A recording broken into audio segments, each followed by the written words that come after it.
पहलगाम हमले में एक के बाद एक नए वीडियो सामने आ रहे हैं और इसी बीच एनआईए का एक्शन भी देखने को मिल रहा है। सूत्रों के मुताबिक एक नया वीडियो जिसमें एक सैलानी रोप क्रॉसिंग करता दिख रहा है, उस वीडियो के आधार पर रोप क्रॉसिंग के लिए उसे धक्का देने वाले जिप लाइनर ऑपरेटर को एनआईए ने उठाया है। इस वीडियो में zip liner operator Allahu Akbar कहता नजर आ रहा है। उस वक्त जब नीचे फायरिंग हो रही थी, वो सैलानी को जिप लाइनर पर आगे धकेलता दिख रहा है। उसके चेहरे के हाव भाव अच्छे नहीं दिख रहे हैं। ऐसा लग रहा है कि शायद उसे इस बात की जानकारी थी कि नीचे क्या हो रहा है, या फिर वो डर में था, अंदेशे में था। फिलहाल एनआईए की टीम ने इसे हिरासत में लिया है और इससे पूछताछ की जा रही है।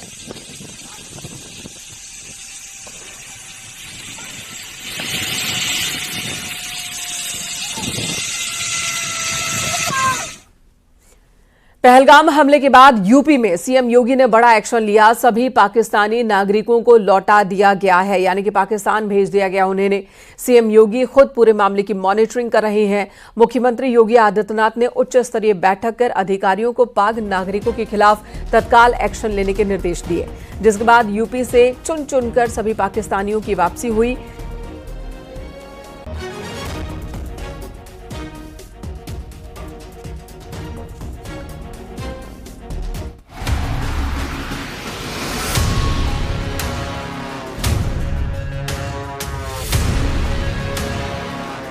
पहलगाम हमले के बाद यूपी में सीएम योगी ने बड़ा एक्शन लेते हुए सभी पाकिस्तानियों को वापस भेज दिया है। सीएम योगी खुद पूरे मामले की मॉनिटरिंग कर रहे हैं। सीएम योगी ने उच्च स्तरीय बैठक कर अधिकारियों को पाक नागरिकों के खिलाफ तत्काल एक्शन लेने के निर्देश दिए थे, जिसके बाद पाकिस्तानी नागरिकों को तत्काल वापस भेजने वाला देश का पहला राज्य उत्तर प्रदेश बन गया है। वहीं पहलगाम हमले को लेकर एसपी विधायक अबू आजमी ने विवादास्पद बयान दिया है। अबू आजमी ने कहा है कि आतंकी हमले में धर्म पूछने की बात हो रही है। कुछ लोग कपड़े उतरवाने की बात कह रहे हैं। आतंकी के पास इतना समय था कि वो धर्म पूछ रहे थे।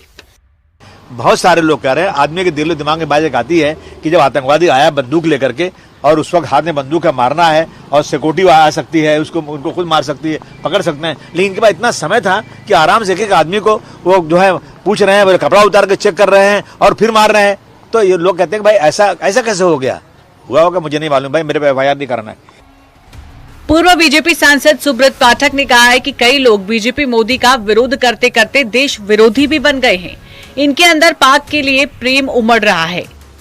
भाजपा और मोदी जी के विरोध में धीरे धीरे देश विरोधी भी हो गए हैं। नहीं तो क्या कारण है कि जहाँ के ऊपर 24 लोग केवल धर्म पूछकर और कलमा न पढ़ पाने के कारण से मार दिए गए हों, और उसमें सीधा जो पाकिस्तान से संबंध उसका हो, और उसके बावजूद भी उन पाकिस्तानियों के लिए इस प्रकार से प्रेम जिनके अंदर उमड़ रहा हो, तो मैं समझता हूँ कि उनके लिए क्या ही कहा जा सकता। यूपी में जहां चुन चुनकर सभी पाकिस्तानियों की वापसी हो गई है, वहीं पहलगाम में हुए आतंकी हमले पर सियासत थमने का नाम नहीं ले रही। न्यूज़ 18 के लिए ब्यूरो रिपोर्ट।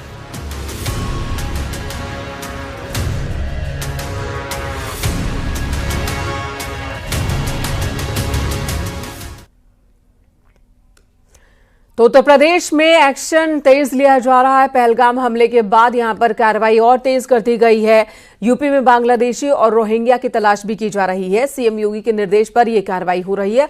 सभी जिलों के डीएम और एसपी को निर्देश दिए गए हैं कि यूपी में जहां कहीं भी अवैध घुसपैठिए हैं, चाहे वो बांग्लादेशी हो, रोहिंग्या हो, बॉर्डर पर अवैध निर्माणों पर बुलडोजर एक्शन, नेपाल बॉर्डर पर अवैध मदरसों पर कार्रवाई, अब तक कई बड़े कदम उठाए गए हैं।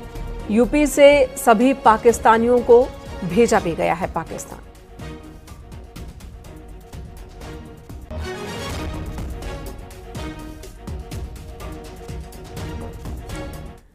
सीएम योगी आज देवरिया के दौरे पर रहेंगे। सीएम योगी यहां पर तकरीबन 676 करोड़ रुपए की परियोजनाओं का लोकार्पण और शिलान्यास करने वाले हैं। 253 करोड़ 64 लाख की 341 परियोजनाओं का लोकार्पण करेंगे। 422 करोड़ 67 लाख से अधिक की 160 परियोजनाओं का शिलान्यास करेंगे।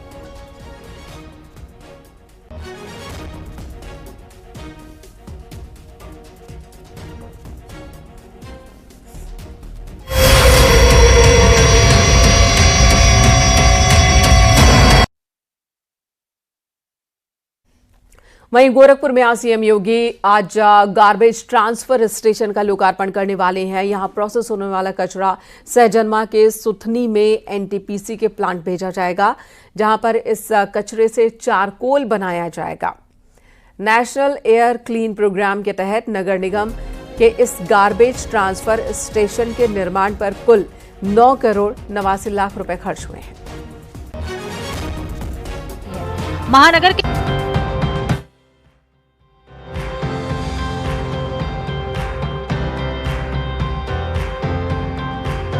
नेशनल एयर क्लीन प्रोग्राम के तहत गोरखपुर नगर निगम की ओर से बनाए गए गार्बेज ट्रांसफर स्टेशन का लोकार्पण खुद सीएम योगी करने जा रही हैं। इस गार्बेज ट्रांसफर स्टेशन के निर्माण पर कुल 9 करोड़ 89 लाख रुपए खर्च हुए हैं। इसकी क्षमता प्रतिदिन 200 टन कूड़ा निस्तारित करने की है। महानगर के 40 वार्डों का कूड़ा निस्तारित करने की कार्य योजना बनाई गई है। गोरखपुर शहर में सड़क के किनारे कूड़ा अब बीते दिनों की बात हो जाएगी, क्योंकि जितने भी कूड़ा स्टेशन बनाए गए थे अब उन्हें तोड़ दिया जाएगा और उन कूड़े को लाके अत्याधुनिक तरीके से उनका निस्तारण किया जाएगा। मुख्यमंत्री योगी आदित्यनाथ इस अत्याधुनिक गार्बेज ट्रांसफर स्टेशन चरगामा का लोकार्पण करेंगे। इसके लोकार्पण हो जाने के बाद से शहर के जो 40 वार्डों के कूड़े हैं वो यहाँ पे लाया जाएगा। नगर निगम के डोर टू डोर वाहन कूड़ा जमा करेंगे और फिर गार्बेज ट्रांसफर स्टेशन तक पहुंचाएंगे। यहाँ सूखा और गीला कचरा अलग अलग कर कंप्रेसर में कैप्सूल रूप में बदल दिया जाएगा। कैप्सूल के रूप में कंप्रेस्ड कूड़ा सहजनवा में बने नेशनल थर्मल पावर कॉर्पोरेशन के प्लांट पर भेज दिया जाएगा। इंटीग्रेटेड वेस्ट मैनेजमेंट सिटी के रूप में आकार ले रही सुथनी में एनटीपीसी ने कूड़े से चारकोल बनाने का प्लांट लगाया है। गार्बेज ट्रांसफर स्टेशन चालू हो जाने से खुले में कूड़े से मुक्ति मिलेगी और गोरखपुर और अधिक साफ सुथरा नजर आएगा। सूखा और गीला कचरा को अलग किया जाएगा, मेडिकल वेस्ट को अलग किया जाएगा और बाकायदा कैप्सूल बनाया जाएगा और कैप्सूल फिर इन छोटे छोटे जो टैंक दिख रहे हैं इसमें उसको रखा जाएगा और यहीं से जो गोरखपुर के भीटी राउत में सुथनी में गार्बेज सिटी बन रहा है वहां पे भेजा जाएगा और फिर वहां पे वैज्ञानिक विधि से उसका निस्तारण हो जाएगा, जिसके बाद कूड़े का जो निस्तारण है वो एक समस्या वो परमानेंट दूर हो जाएगी। इसी के साथ जो वायु प्रदूषण होता था और अन्य परेशानियां लोगों को होती थी वो भी दूर हो जाएगी। जाहिर है गोरखपुर शहर स्वच्छता अभियान की दिशा में नए आयाम स्थापित कर रहा है। गार्बेज ट्रांसफर स्टेशन इसी कड़ी में शहरों के सफाई अभियान में मील का पत्थर साबित हो सकता है। गोरखपुर से न्यूज़ 18 के लिए राम गोपाल द्विवेदी की रिपोर्ट।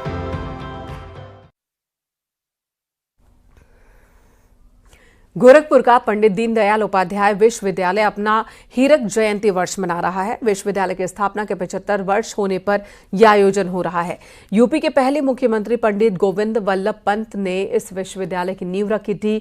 विश्वविद्यालय की स्थापना में महाराणा शिक्षा परिषद और महंत दिग्विजयनाथ ने अहम भूमिका निभाई थी।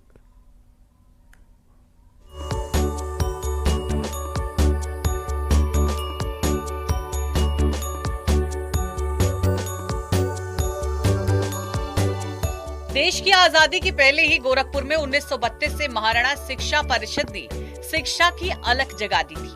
1947 में जब देश आजाद हुआ तब उस वक्त की उत्तर प्रदेश सरकार ने एक विश्वविद्यालय स्थापित करने की बात सोची। ये विश्वविद्यालय पश्चिमी उत्तर प्रदेश में बनाने की बात चल रही है। तभी गोरखपुर में महंत दिग्विजयनाथ और हनुमंत प्रसाद ने तत्कालीन मुख्यमंत्री गोविंद वल्लभ पंत से ये मांग रखी कि एक विश्वविद्यालय गोरखपुर में स्थापित किया जाए। सरकार में ये नियम था कि विश्वविद्यालय बनाने के लिए 50 लाख रुपए या उसके रेट के बराबर की प्रॉपर्टी मिले, तभी इसकी स्थापना की जा सकती है। गोरखपीठ के तत्कालीन पीठाधीश्वर महंत दिग्विजयनाथ आगे आए और उन्होंने अपने 2 महाविद्यालय महाराणा प्रताप महाविद्यालय और महाराणा प्रताप गर्ल्स महाविद्यालय को गोरखपुर विश्वविद्यालय के हवाले कर दिया। उसके बाद भी 8 लाख रुपए कम पड़ रहे थे, जिसका इंतजाम किया गया। विश्वविद्यालय के कामकाज और स्थापना दिवस के लिए 18 सदस्यीय कमेटी बनाई गई, जिसमें से 11 सदस्य महाराणा प्रताप शिक्षा परिषद से ही है। समय गोविंद वल्लभ पंत जी से बातचीत किया। भाई जी को उस समय भारत रत्न मिलने के लिए आग्रह किया जा रहा था, तो उन भाई जी ने भी विश्वविद्यालय की मांग की, महाराज जी ने भी आग्रह किया। तो जो विश्वविद्यालय पश्चिम में जा रहा था वो विश्वविद्यालय स्थानांतरित होकर के गोरखपुर में आया, लेकिन शर्त ये थी कि एक कोई न कोई स्टेब्लिश कॉलेज चाहिए और लिए 50 लाख रुपए का फंड चाहिए। तो दिग्विजय जी महाराज ने उस समय महाराणा प्रताप महाविद्यालय और महाराणा प्रताप महिला महाविद्यालय दोनों विश्वविद्यालय की स्थापना के लिए दे दिया। गोरखपुर विश्वविद्यालय को महाराणा शिक्षा परिषद के पदाधिकारी आज भी एक अंग मानते हैं, क्योंकि इनकी स्थापना में शिक्षा परिषद के 2 कॉलेज के साथ साथ तत्कालीन पीठाधीश्वर ने महत्वपूर्ण भूमिका निभाई थी। महंत अवधेशानंद और महंत योगी आदित्यनाथ भी विश्वविद्यालय के उत्थान के लिए काम करते हैं। उस विश्वविद्यालय का यह जो स्वर्ण जयंती वर्ष समारोह है, ये हम लोगों को लगता है कि हमारा ही समारोह है, गोरखपुर का समारोह है, गोरखपुर की शिक्षा का समारोह है, गोरखपुर के एडमिशंस का समारोह है। इसलिए अच्छा लग रहा है कि हम एक पूरी यात्रा पूरी करके हम 75 वर्ष की यात्रा पूरी करने के साथ एक उच्च शिक्षण संस्थान को हम और आगे बढ़ाने के लिए मार्ग उसका प्रशस्त करने जा रहे हैं। करीब 200 एकड़ में फैले पंडित दीनदयाल उपाध्याय गोरखपुर विश्वविद्यालय में मौजूदा समय में 200 से अधिक कोर्स चलाए जा रहे हैं। विश्वविद्यालय में आज 12,000 से अधिक छात्र पढ़ाई करते हैं। वहीं विश्वविद्यालय से 353 कॉलेज संबंधित हैं, जिसमें 2 लाख से अधिक छात्र पढ़ते हैं। विश्वविद्यालय को नेक A+ का खिताब मिला है। साथ ही UCG की ओर से कैटेगरी 1 का स्टेटस मिला है। आर्ट और साइंस के साथ साथ विश्वविद्यालय में आज AI और इंजीनियरिंग की भी पढ़ाई हो रही है। तो आज हमारे पास बीटेक प्रोग्राम भी हैं, फार्मेसी भी है, एग्रीकल्चर भी है और इस तरह के बायोटेक्नोलॉजी, बायो इन्फॉर्मेटिक्स जैसे होटल मैनेजमेंट, इन सभी विधाओं में हमारे यहाँ पढ़ाई हो रही है विश्वविद्यालय में। और विश्वविद्यालय न केवल शिक्षा दे रहा है, बल्कि शिक्षा के साथ संस्कार को भी, छात्रों में संस्कार देने का भी लगातार प्रयास कर रहा है। 75 साल की एक स्वर्णिम यात्रा रही है। यहाँ विश्वविद्यालय ने अनेक शिक्षाविद, बड़े बड़े पॉलिटिशियंस या आप लॉ के क्षेत्र में करें, जजेस, हर क्षेत्र में इसका बहुत बड़ा योगदान रहा है।